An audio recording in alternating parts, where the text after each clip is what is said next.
कृष्णा कृष्णा हरे हरे हरे राम राम राम हरे हरे। ओम नमो भगवते वासुदेवाय। ओम नमो भगवते वासुदेवाय। ओम नमो भगवते वासुदेवाय। তখন ভক্তদের একটা নতুন ক্লাসে স্বাগত। আশা করি আপনারা ঠিক মতো ভক্তি করছেন, এবং ভক্তি এমন একটা জিনিস যেটা বাইরে থেকে দেখে মাপা যায় না। এটা নিজের একটি অনুভূতি। যেমন আমরা যখন কোনো প্রসাদ বা খাদ্য গ্রহণ করি, খাদ্য গ্রহণ করার সঙ্গে সঙ্গে আমাদের যে তৃপ্তি আসে সেটা অন্য কেউ অনুভব করে না, নিজেদেরকেই বুঝতে হয়। তেমনি আমরা যখন কোনো ভক্তির পথে কিছুটা হলেও অগ্রগতি হচ্ছি, এটা সম্পূর্ণ নিজের আধ্যাত্মিক আহ অনুভূতি হতে হবে। এটা কেউ আমাদেরকে বাইরে থেকে বলে বোঝাতে পারবে না। তবে অত্যধিক উন্নত স্তরে পৌঁছে গেলে তখন হয়তো কিছু কিছু তার বিকারের বহিঃপ্রকাশ ঘটে। তো এখন আমরা অত্যন্ত নব্য, সবাই আমরা নতুন। আমরা তাই আমরা ভগবত গীতা খুব সতর্কতার সঙ্গে পঠন করব, এবং নিজেরা কিছু নিয়ম পালন করে চলার চেষ্টা করব। তাহলে কি হবে? তাহলে পরবর্তী দিনে আমাদের মধ্যে অভ্যাসে পরিণত হবে, এবং আমরা ভালোভাবে ভক্তি পথে এগোতে পারবো। হুম। তো আমরা এই পর্যন্ত ভগবদ গীতার কতগুলো চ্যাপ্টার পড়েছি। 5টি চ্যাপ্টার পড়া হয়ে গেছে, 6 নম্বর চ্যাপ্টার চলছে। আসলে আপনাদেরকে প্রত্যেক দিনের অবগতির জন্য বলি, ভগবদ গীতা কি। অ্যাকচুয়ালি ভগবদ গীতা হচ্ছে ভগবান ভগবান স্বয়ং ভগবানের মুখ নিঃসৃত বাণী, যেটা কুরুক্ষেত্রের যুদ্ধক্ষেত্রে অর্জুনকে বলা হয়েছিল। অর্জুনকে জ্ঞান দিয়ে ভগবান তার মনের মধ্যে যে সন্দেহ তৈরি হয়েছিল সেটি নিরাকরণের চেষ্টা করেছেন। আর কি করেছেন? আর আমাদের মতো সাধারণ জীবকে আমাদের অস্তিত্ব সম্বন্ধে বোঝানোর চেষ্টা করেছেন অর্জুনের মাধ্যমে। আমাদের জীবনের উদ্দেশ্য কি, আমাদের আসল পরিচয় কি, আমরা কোথা থেকে এসেছি, আমরা কোথায় যাব, সমস্ত কিছু এই ভগবদ গীতার মধ্যে আছে। ভগবদ গীতার মধ্যে পাঁচটি বিষয় সম্বন্ধে আমরা জানতে পারি। প্রথম হচ্ছে ঈশ্বর, ঈশ্বরকে। আর দ্বিতীয় হচ্ছে জীব, জীব। 3 নম্বর হচ্ছে প্রকৃতি।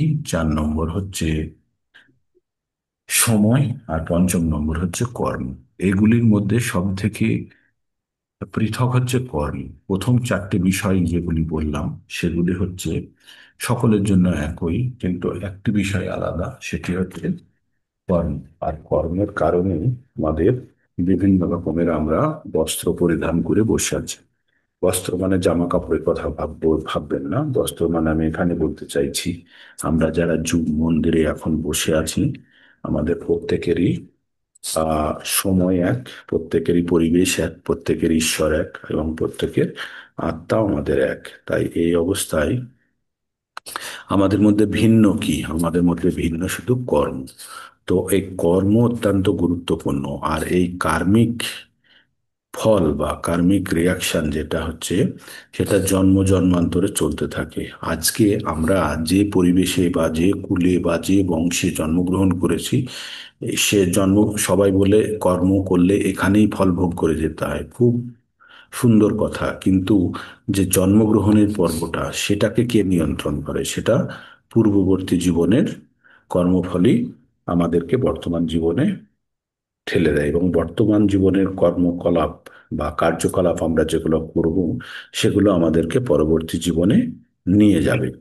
তো তাই আমরা যত কিছু করি সব কিছু আমাদের সূক্ষ্ম শরীরে গিয়ে সঞ্চিত হয়। আমাদের শরীরের মধ্যে 3টে অংশ আছে। এই শরীরের মধ্যে শরীর একটি হচ্ছে বাহ্যিক শরীর, যেটি ইন্দ্রিয় দ্বারা তৈরি, ইন্দ্রিয় দ্বারা নিয়ন্ত্রিত। আর এটি তৈরি হচ্ছে পঞ্চভূতে, 5টি ভূত: বায়ু, অগ্নি, জল, মাটি আর আকাশ। এই 5টি পঞ্চভূতে তৈরি আমাদের বাহ্যিক শরীর, যেটাকে বলা হয় স্থূল শরীর। তার ভিতরে আছে আমাদের এই আত্মার কে ঘিরে রেখেছে আরেকটি শরীর, সেই শরীরের নাম হচ্ছে সূক্ষ্ম শরীর। সেই সূক্ষ্ম শরীর আছে মন, বুদ্ধি আর অহংকার। এই মন, বুদ্ধি আর অহংকার, এই মন কি করে, সমস্ত ইন্দ্রিয়কে কন্ট্রোল করে।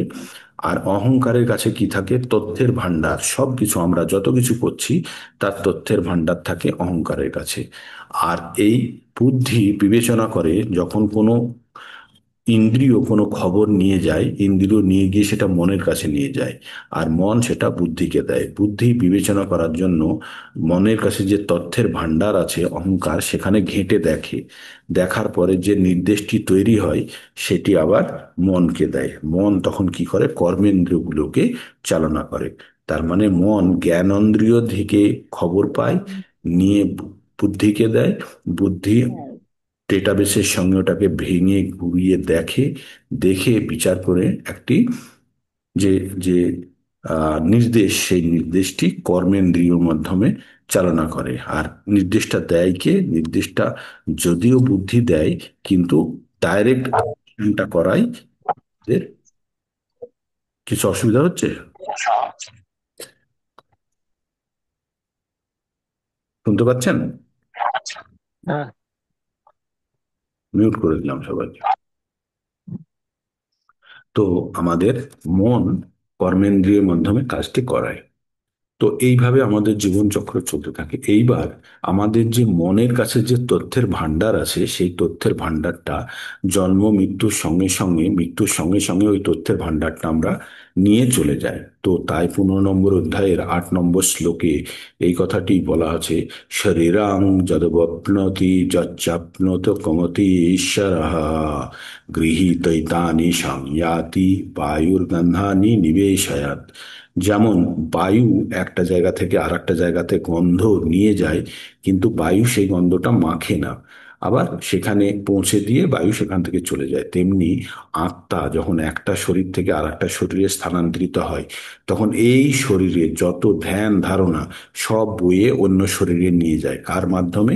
সেটা সূক্ষ্ম শরীরের মাধ্যমে। তাই আপনারা দেখবেন অনেক বাচ্চা আছে যারা জন্মেই অনেক কিছু বলতে পারছে। সেগুলো তাদের তাদের কাছে তথ্যের ভান্ডার তো আমরা সবাই নিয়ে যাই, কিন্তু তার বা স্মরণ শক্তিটা এত তীব্র থাকে যে ও সঙ্গে সঙ্গে ও তথ্যের ভান্ডারটাকে ও অ্যাক্সেস করতে পারে বা খুলতে পারে। ঠিক। তো এইভাবেই আমাদের জন্ম মৃত্যুর চক্করে আমরা কিন্তু তথ্য নিয়ে চলে যাই। তাহলে আমাদের জীবনে কর্ম অত্যন্ত গুরুত্বপূর্ণ। যারা আমরা কর্মে বিশ্বাসী ভাবি না, কর্মই ধর্ম, তাদের জন্য বলি কর্মটা কি, সেই কর্মটা আগে জানতে হবে, তবেই ধর্ম সম্বন্ধে আমরা জানতে পারবো। আমরা তিনটে ভাগে ভাগ করেছি ভগবদ গীতাকে। প্রথম অংশে রয়েছে আমাদের কর্মযোগ, তারপরে অংশে রয়েছে আমাদের ভক্তিযোগ, তারপরে অংশে রয়েছে জ্ঞানযোগ। কর্মযোগ 1 থেকে 6 নম্বর অধ্যায় পর্যন্ত, 7 থেকে 12 পর্যন্ত হচ্ছে ভক্তিযোগ, আর 13 থেকে 18 পর্যন্ত হয়েছে আমাদের আহ, জ্ঞান যোগ। তো এই কর্মযোগের মধ্যে আবার বিভিন্ন ছোট ছোট চ্যাপ্টার ওয়াইজ আলাদা আলাদা চ্যাপ্টারের নামকরণ করা হয়েছে। যেমন অর্জুন বিষাদ যোগ 1 নম্বরে, 2 নম্বরকে বলা হয়েছে সাংখ্য যোগ, 3 নম্বরকে বলা হয়েছে কর্মযোগ, 4 নম্বরকে বলা হয়েছে জ্ঞান যোগ, 5 নম্বরকে বলা হয়েছে কর্ম সন্ন্যাস যোগ, আর 6 নম্বরকে বলা হয়েছে ধ্যান যোগ।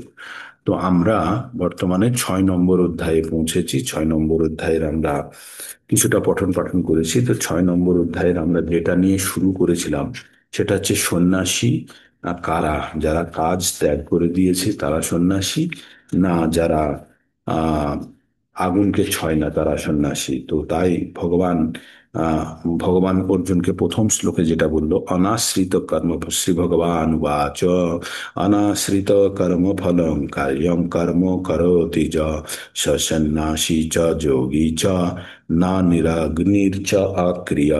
ভগবান বললেন, যিনি কর্মফলের প্রতি আসক্ত না হয়ে, আমাদের সব সময়তে এখানে আমরা কর্মযোগের মধ্যে একটা জিনিসের প্রতি প্রচন্ড গুরুত্ব দেওয়া হয়েছে, সেটা হচ্ছে কর্মফল, কর্মের প্রতি নয়, কর্মফল। এটি অত্যন্ত গুরুত্বপূর্ণ। আমরা যখনই আমাদেরকে কর্মফলের সঙ্গে আমরা নিজেদেরকে যুক্ত করব, তখনই কিন্তু আমরা ফেঁসে গেলাম। ফেঁসে গেলাম ইন দ্য সেন্স, তিন ধরনের কর্ম হয়: সকর্ম, বিকর্ম আর অকর্ম। সকর্ম মানে যে কর্মের ফলে পুণ্য অর্জন করা হয় তাকে বলা হয় সকর্ম, সেটা বন্ধনযুক্ত। আর পাপ কর্মেও যে বিকর্মের ফলে পাপ অর্জন হয় সেটাও বন্ধনযুক্ত। তাহলে পুণ্যের ফলে আমরা বন্ধনে আটকে গেলাম, পাপের ফলেও আটকে গেলাম। তাহলে কি আমরা কর্ম ছাড়া তো আমরা বাঁচতে পারবো না, কারণ আমাদের শ্বাস প্রশ্বাসটাও একটা কর্মের মধ্যে পড়ে। তাই প্রত্যেকটা মুহূর্তে যদি আমাদেরকে কর্মকে, যদি আমাদেরকে কর্ম থেকে বিরত, তো সন্ন্যাস হয়ে আপনি বিরত থাকতে পারবেন না।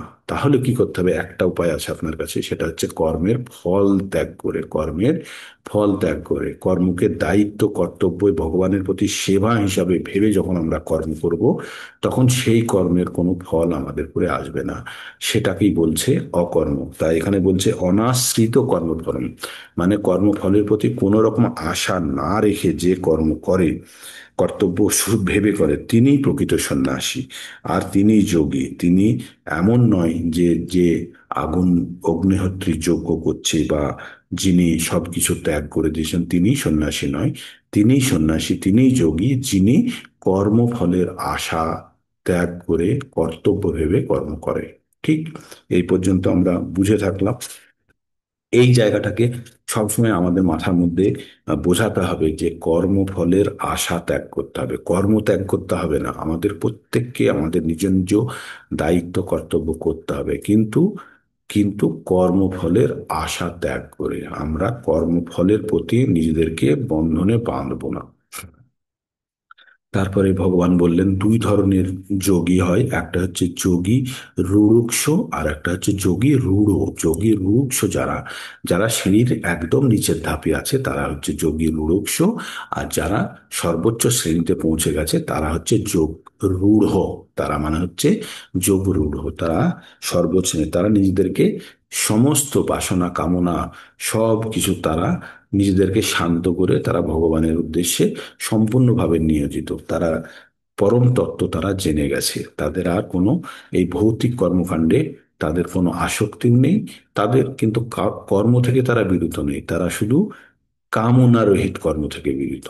কামনা রহিত কর্ম আর কর্মের মধ্যে পার্থক্য বুঝতে হবে। আমি যে কোনো কাজ করি কিন্তু সেটি আমার ফলটিকে যদি আমি সামনে রেখে করি সেটা হচ্ছে কামনা যুক্ত কর্ম। আর যদি ফলটি আমার কিছু যায় আসে না, আমার পরীক্ষার খাতায় পরীক্ষা দেওয়ার কথা দিয়েছি, কত নম্বর আসবে না আসবে আমার বিচার্য নয়, সেটাই হচ্ছে মানে কর্ম, কামনা রহিত কর্ম। আর কামনা যুক্ত মানে আমি পরীক্ষা দিয়েছি, আমাকে এত নম্বর পেতেই হবে, আমি এত নম্বর পাবো, আমি এতগুলো ঠিক আছে, আমি আমি পরীক্ষা দিয়েছি, আমি ফল পাবো না তো কে পাবো। এই যে ফলের সঙ্গে নিজেকে যুক্ত করা, সেটাই কিন্তু আমাদের বন্ধনের কারণ। তো এই জিনিসটা এখানে খুব জোর দিয়েছে। দিয়ে তারপরে বলল যে আমাদের যত কিছু আমরা কর্ম করি সব মন দিয়ে কন্ট্রোল হয়। কারণ আপনাদের স্ট্রাকচারটা আমি বললাম, জড় বস্তুর থেকে ইন্দ্রিয় ভালো, ইন্দ্রিয়র থেকে মন, মনের থেকে বুদ্ধি, বুদ্ধির থেকে আত্মা। এইটা হচ্ছে সুপারিটি, মানে একজন কে কার থেকে ভালো। এই যে যত জড় বস্তু আছে তার থেকে আমাদের ইন্দ্রিয়গুলো ভালো, কারণ ইন্দ্রিয়গুলি জীবন্ত, আর জড় বস্তু তো জীবন্ত নয়। তাহলে জড় বস্তুর থেকে ইন্দ্রিয় ভালো, ইন্দ্রিয়র থেকে মন ভালো, মনের থেকে বুদ্ধি, আর বুদ্ধির থেকে আত্মা। এইভাবে মানে আমাদের প্রকাশটা রয়েছে ভালোত্বের, মানে কে কার থেকে সুপিরিয়ার, কে কার থেকে অধিকতর ভালো।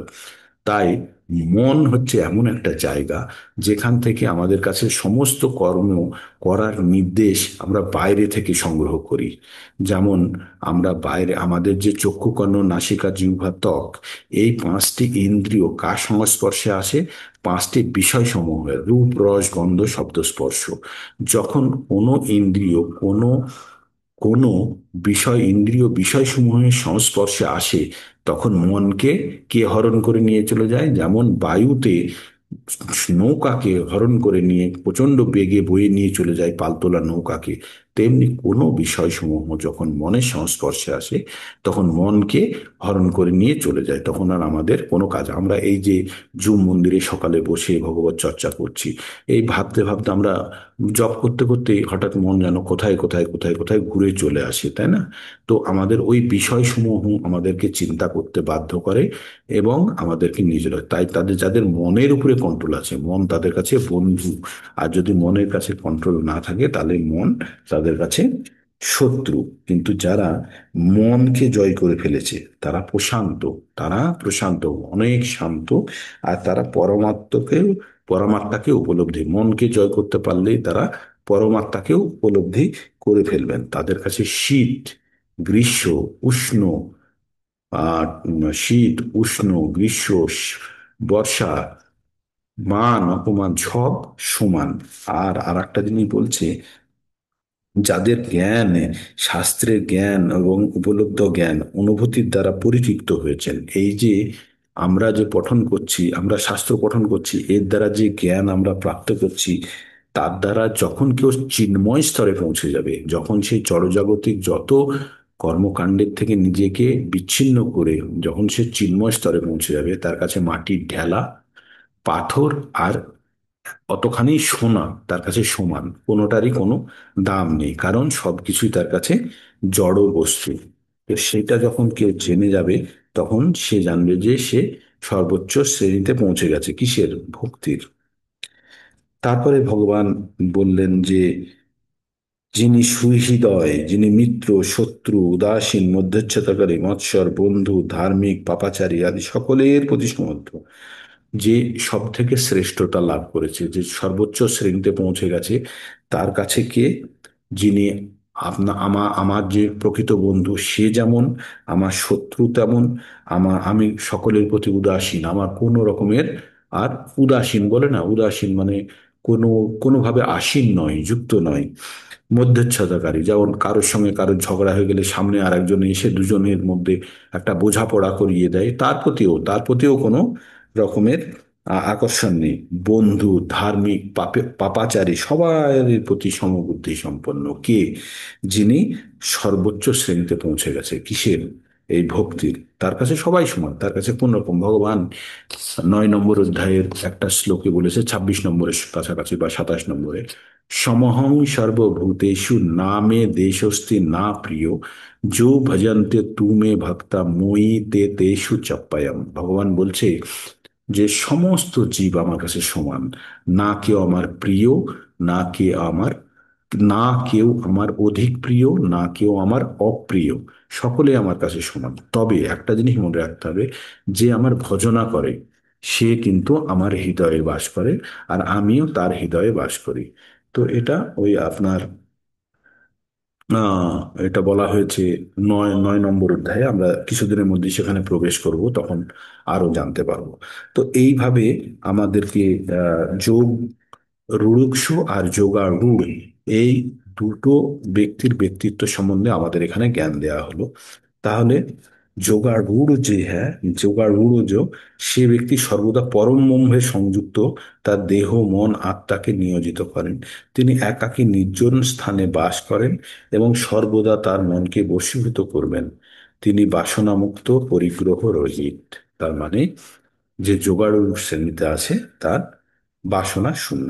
এবার আমরা পড়ছি কি, শুচৌ দেশে প্রতিষ্ঠাপ্য, স্থির মানস আত্মনা, না উচ্চতি না অতি নীচম, চৈলাজিন কুশোত্তরম।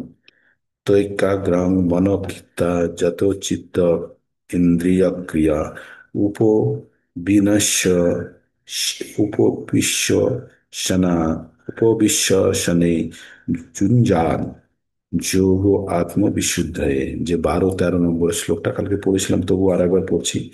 তো এবার যোগ অভ্যাসটা কিভাবে করতে হবে, যোগ অভ্যাস যখন করতে হবে তখন বলছে প্রথমে কুশের একটা আসন বিছাতে হবে, তারপরে কি বিছাতে হবে? মৃগচর্ম।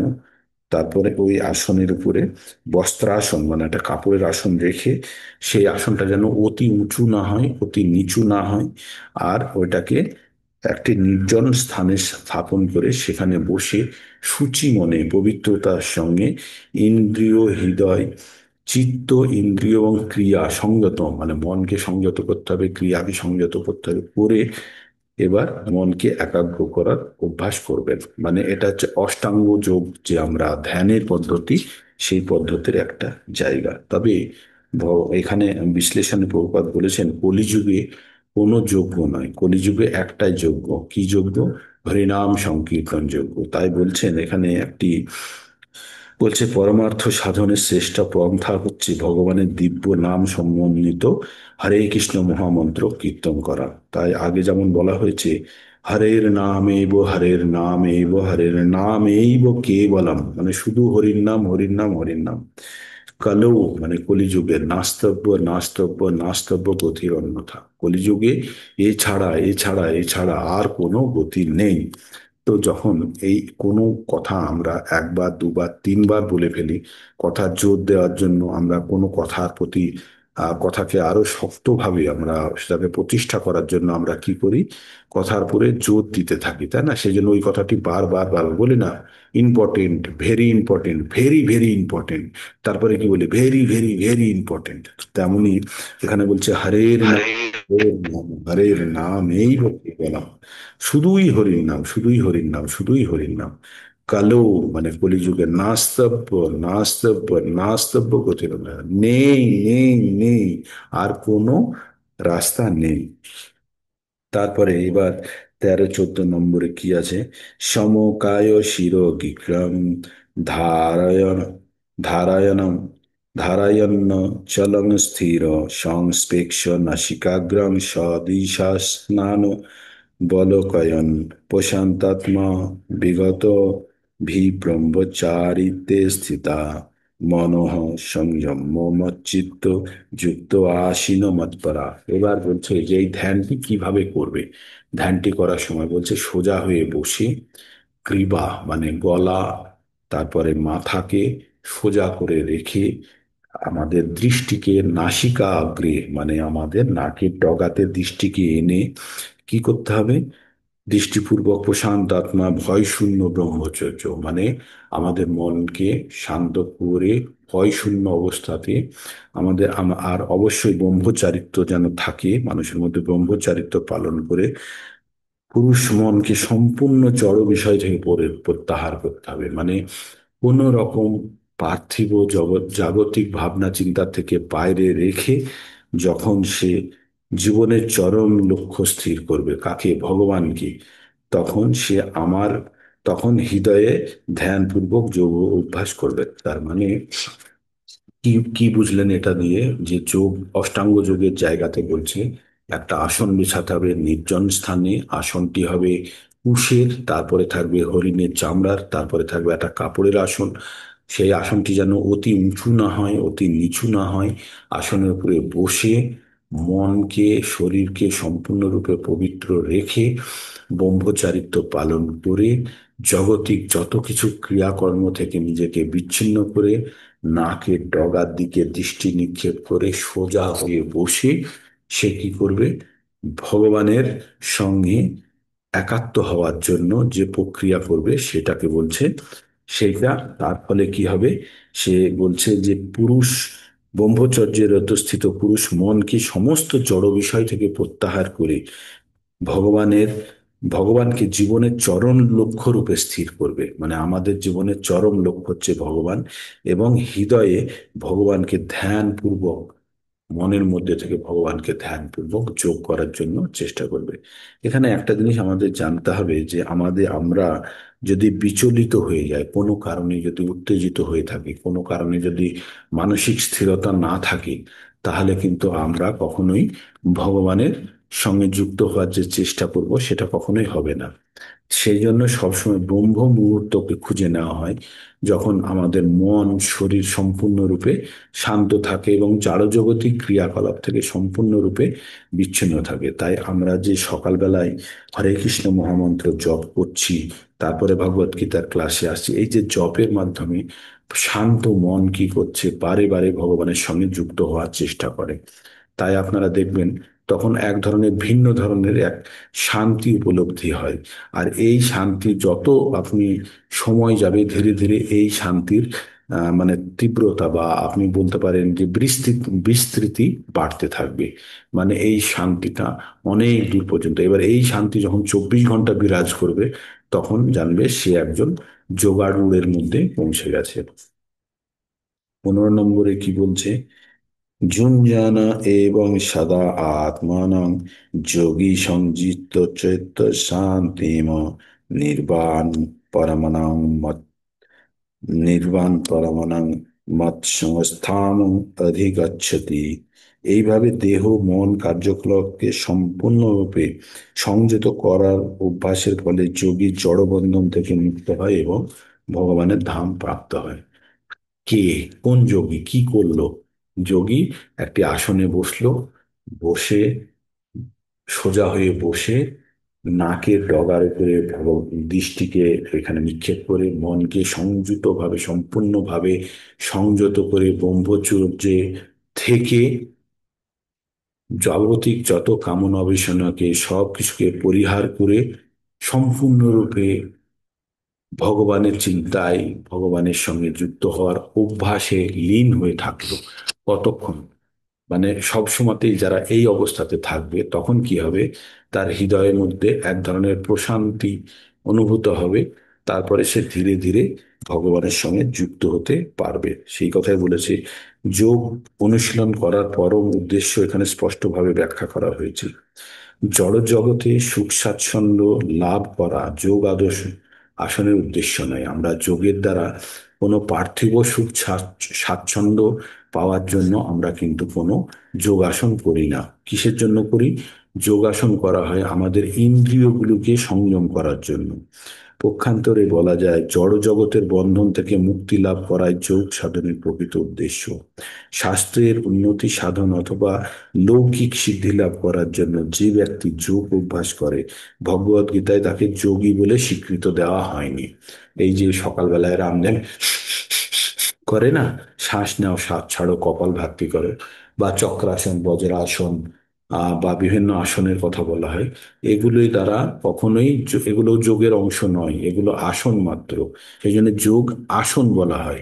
আর এই আসনের দ্বারা আমরা ইন্দ্রিয়কে সংযম করার একটা চেষ্টা করি।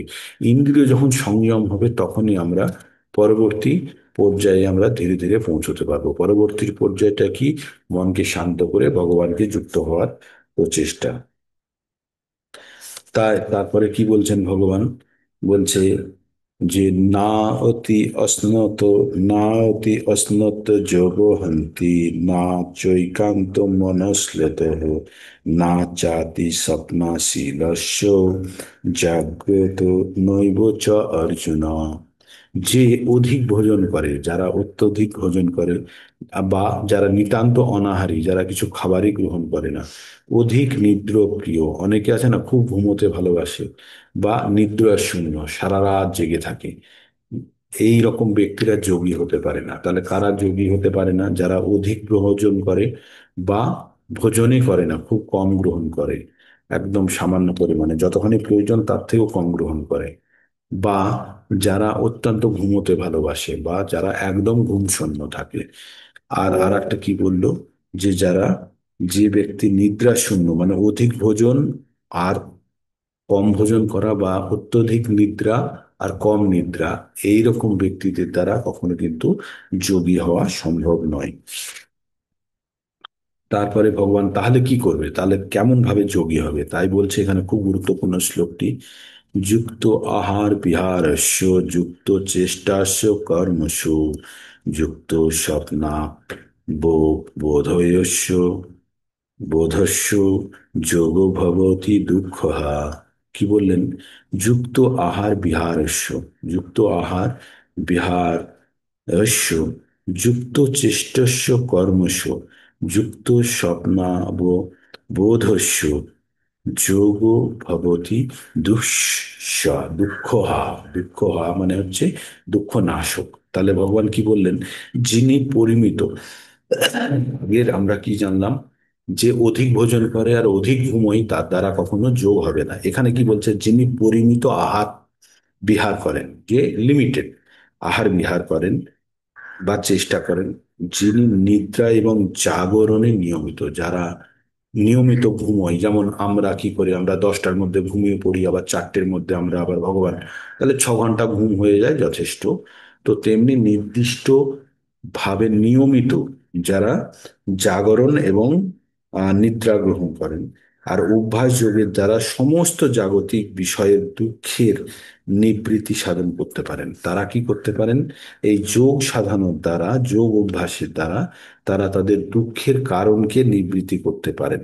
আমাদের দুঃখের কারণ কি? আমাদের দুঃখের কারণ হচ্ছে আমাদের অত্যাধিক ইন্দ্রিয় সুখের ইচ্ছা। তাই যদি মনকে আমরা সংযত করতে পারি, তাহলে ইন্দ্রিয় কিন্তু অটোমেটিক্যালি কন্ট্রোলে চলে আসবে। তাই আগে আমরা কি পড়লাম, মনই শত্রু মনই মিত্র। মন যদি আমাদের কন্ট্রোলে থাকে তাহলে আমাদের বন্ধু, আর মন যদি আমাদের কন্ট্রোলের বাইরে চলে যায়, আমাদের নিয়ন্ত্রণের বাইরে চলে যায়, তাহলে মন শত্রু। তাই এখানে বলছে, যিনি অভ্যাস যোগের দ্বারা সমস্ত জড়জাগতিক দুঃখের নিবৃত্তি সাধন করতে পারেন। আমাদের যত পার্থিব এই ভৌতিক জগতে যা কিছু আছে তাই নিয়ে যে আমাদের কষ্ট, সেটাকে দূর করার জন্য আমাদের যোগ সাধনায় স্থিত হয়ে যে মনকে সংযম করে নিয়েছে, সে কিন্তু জড়জাগতিক যত ধরনের কষ্ট আছে সবগুলো থেকে নিজেকে নিবৃত্ত করতে পারে। এখানে বিশ্লেষণে প্রভুপাদ কি বলেছেন, আহার নিদ্রা ভয় মৈথুন এগুলো দেহের প্রবৃত্তি, আমাদের শরীরের প্রবৃত্তি কি, ইচ্ছা কি, খাদ্য গ্রহণ, ঘুমানো, ভয় পেলে চিল্লানো, আর সন্তান উৎপন্ন করা, এই 4টি কাজ হচ্ছে আমাদের এই দেহের প্রবৃত্তি। এটাকে সংযত না করা হলে যোগ অনুশীলনের উন্নতি সাধনে বাধা চলে আসে। তাহলে আহার নিদ্রা ভয় মৈথুন এই 4টে জিনিসের উপরে কি করতে হবে, আমাদের সম্পূর্ণ নিয়ন্ত্রণ থাকতে হবে। ভগবানকে নিবেদিত প্রসাদ গ্রহণ করার মাধ্যমে আহার প্রবৃত্তিকে সংযত করা হয়। আমরা যেটা গ্রহণ করি, সেটা যদি ভগবানকে নিবেদিত প্রসাদ হয়, তখনই সেই প্রসাদ কিন্তু আমাদের জন্য মঙ্গলকারী। অথবা ওই প্রসাদ যদি গ্রহণ না করি, তাহলে সেটা সবসময় আমাদেরকে বন্ধনের কারণও হতে পারে, বা আমাদের মনকে উত্তেজিতও করতে পারে, বা সেটি আহ রজগুণের খাবার হিসাবেও পরিগণিত হতে পারে। হুম। 9.26 অনুসারে ভগবান শ্রীকৃষ্ণ, ভগবান কি বলেছে, ভগবান বলেছে ভগবান বলেছেন যে আহ পত্রম পুষ্পম ফলম তয়ম যৌ মে ভক্তা প্রয়চ্ছতি তদাহং ভক্ত উপেহিত অস্মামি প্রয়াতমাম। বলছে, আমাকে তোমাকে বিশেষ কিছু দিতে হবে না, আমাকে দিতে হবে পাতা, ফুল, ফল এবং জল দিলেই আমি, যে আমাকে ভক্তি ভরে এইগুলো যে আমাকে অর্পণ করে, সেটা আমি অত্যন্ত সাদরে গ্রহণ করি। তাই ভগবানের কাছে কিন্তু ভগবান কখনো চায়নি পনির পকোড়া চাই, বা ব্রেড পকোড়া চাই, বা পেস্ট্রি চাই, বা কেক চাই। ভগবান কিচ্ছু বলেনি, ভগবান বলছে পাতা, ফুল, ফল আর জল দিয়ে ভগবানের সেবা করতে। তো আর সেটা কিন্তু হতে হবে অত্যন্ত ভক্তি ভরে, তবেই কিন্তু ভগবান সেটা গ্রহণ করেন। কৃষ্ণ ভাবনায় যুক্ত ভক্ত মানুষের মানুষের অযোগ্য এবং শত গুণের সমভুক্ত নয়, খাদ্য বর্জন করে শিক্ষা লাভ করেন। তাহলে আমাদের প্রথম জিনিস যেটা জানতে হবে, যে আমাদের ভগবানকে অন্ন, শাক, ফল, ফুল, দুধ ইত্যাদি নিবেদন করা যায়। এইভাবে কৃষ্ণ ভাবনাময় ভক্ত মানুষের অযোগ্য অর্থাৎ শতগুণের ভুক্ত নয় এমন খাদ্য বর্জন করার শিক্ষালাভ দান করেন। এখানে খাদ্য বর্জন করতে বলছে কেটা, যেটি যেটি শতগুণে যুক্ত খাদ্য নয়, সেটি ছাড়া সমস্ত খাদ্য বর্জন করতে হবে। শতগুণের মতো খাদ্য কোনগুলো, যে খাদ্যগুলো ভগবানকে অর্পণ করা যায়, সেগুলো হচ্ছে সাত্বিক খাদ্য। তাই ভগবান বলছেন যে সাত্বিক খাদ্য ছাড়া কিন্তু আমাদের কোনো খাদ্য গ্রহণ করা উচিত নয়, আর যেটা ভগবানকে নিবেদিত ফল, নিবেদিত প্রসাদ হিসাবে, সেটাই আমাদের গ্রহণ করা উচিত। তারপরে ভগবান কি বলছেন আরো, যদা বিনি যদা বিনিয়তং চিত্ত মাত্মনিব্যতিষ্ঠতে নিস্পৃহ সম কামেভ্যো যুক্ত ইত্যুচ্যতে তদা। যোগী যখন অনুশীলনের দ্বারা চিত্তবৃত্তির নিরোধ করেন, সমস্ত জড় কামনা বাসনা থেকে মুক্ত আত্মাতে অবস্থান করেন, তাকে তাকে বলা হয় যোগযুক্ত বলা হয়। যোগযুক্ত কাদেরকে বলা হচ্ছে? যখন সে তার সমস্ত ধরনের জড় কামনা বাসনা থেকে মুক্ত। বহুপাদ তাৎপর্যে কি লিখেছেন একটু পড়ি। সাধারণ মানুষ কার্যকলাপের সঙ্গে যোগীর কার্যকলাপের পার্থক্য কি? যোগী এবং সাধারণ মানুষের মধ্যে পার্থক্য কি? যোগী যৌনাঙ্গ, যৌন সঙ্গ আদি সব ধরনের জড়জাগতিক কামনা বাসনা থেকে বিরত থাকে। যোগীর প্রধান জিনিসটা কি? সে যৌন সঙ্গ আদি, মানে স্ত্রীর পুরুষ সঙ্গ বা পুরুষের স্ত্রী সঙ্গ ভোগ করার যে ইচ্ছা, সেখান থেকে সম্পূর্ণভাবে নিজেকে বিরত করে সব রকমের জড়জাগতিক কামনা বাসনা থেকে বিরত থাকে। যথার্থ যোগী মনোক্রিয়াতে সংযত এবং কোনো রকম জড়জাগতিক বাসনার দ্বারা বিচলিত হন না। এই যে একটু আগেও বলছিলাম যে জড়জাগতিক যত কামনা বাসনা আমাদেরকে সবসময় বিচলিত করে, তার দ্বারা যোগী কখনোই বিচলিত হন না। এবং কৃষ্ণ ভাবনার ভগবত ভক্ত স্বাভাবিকভাবেই এই উৎকৃষ্ট অবস্থা প্রাপ্ত হন। তবে এই যে আপনারা সকাল সকাল যে ভগবত ভক্তির জন্য যে পরিশ্রম করছেন, এইগুলো দিয়ে আপনাদের ওই সমস্ত কার্যকলাপ করার থেকে না করার যে ভালো, তো সেটা কিন্তু এই জ্ঞান অর্জন হচ্ছে। তারপরে বিবেচনার পরে আস্তে আস্তে আস্তে আস্তে আপনারা ভেবে দেখবেন। এবার 19 নম্বর শ্লোকে খুব সুন্দর একটি কথা বলেছে। যারা মনকে স্থির করে ফেলেছে, তারা মন কেমন ভাবে কোনো দিকে নড়ে না চড়ে না, তার একটা সুন্দর উদাহরণ দিয়ে বলেছে।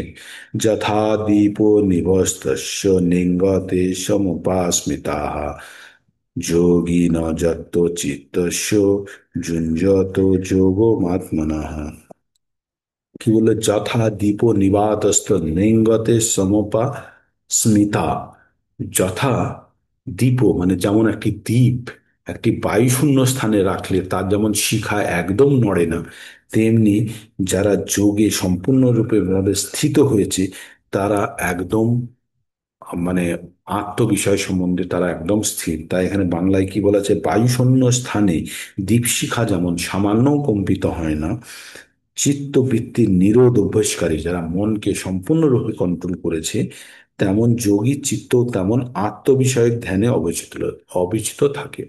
আত্মবিষয় মানে নিজে যখন ধ্যানের সঙ্গে যুক্ত হওয়ার চেষ্টা করছে, তখন যোগীর মনও কিন্তু অবিচলিত থাকে, কোনো রকম ভাবে বিচলিত হয় না। যখন সে সে ওই ওই গুণগুলো অর্জন করেছে, কি জড়জাগতিক কামনা বাসনা থেকে যে শূন্য হয়ে গেছে, তার মন কিন্তু স্থির থাকে। তার মন এখানে ওখানে সকাল সন্ধ্যে ঘুরে বেড়ায় না, সব সময় ঘুরে বেড়ায় না, সে সর্বদা ভগবানের সঙ্গে যুক্ত হওয়ার প্রচেষ্টায় রত থাকে।